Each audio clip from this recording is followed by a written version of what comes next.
Electoral bonds ద్వారా వేల కోట్ల రూపాయలు ఇవాళ బీఆర్ఎస్ పార్టీ వసూలు చేసింది. బీఆర్ఎస్ పార్టీ ఇవన్నీ వాస్తవాలు. కరెక్ట్ బాయ్స్ నువ్వు మాట్లాడింది. ఎలక్టోరల్ బాండ్స్ ద్వారా వేల కోట్ల రూపాయలు ఇవాళ బీఆర్ఎస్ పార్టీ వసూలు చేసింది. బండి సంజయ్ అన్న, నువ్వు వాస్తవమే చెప్తున్నావు. నువ్వు సెంట్రల్ మినిస్టర్ అన్నా నువ్వు తప్పు మాట్లాడతావు. ఎలాగో నువ్వు ఆ టాపిక్ ఎత్తినావు కాబట్టి ఇక డీటెయిల్కి పోదాం.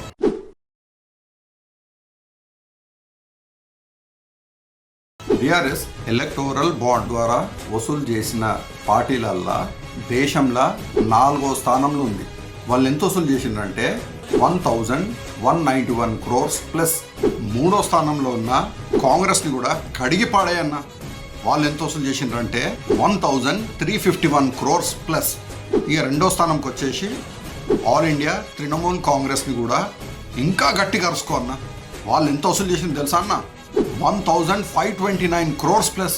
దారుణమన్న. అయితే ఇక భారతదేశంలో మొదటి స్థానంలో ఉన్న పార్టీని ఏమందామన్నా? ఎందుకంటే అది మీ సొంత పార్టీ అన్న. మన భారతదేశంలో ఎలక్టోరల్ బాండ్స్ ద్వారా వసూలు చేసిన పార్టీలల్లో బీజేపీ వసూలు చేసినంత ఎవ్వరు చేయలేరు కూడా. నా భూతో నా భవిష్యత్. ఇక బీజేపీ పార్టీని ఏమంటావో నీ విజ్ఞతకే వదిలేస్తాన్నా. ఇక్కడ బండి సంజయ్ అన్నకు మనం ఒక వేమన పద్యం చెప్పాలి. తప్పులెన్ను వారు తండోపతండంబు నురువిజనులకెల్లా నుండు దప్పు, తప్పులెన్ను వారు తమ తప్పులెరుగరు విశ్వదాభిరామ వినురవేమ.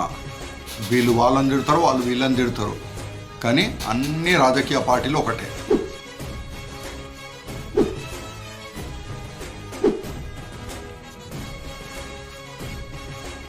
అడ్డగొలుకు దోచుకున్న పార్టీలను అన్నిటినీ ఇక పక్కన పెట్టండి. జై ప్రజా సర్కార్ పార్టీ.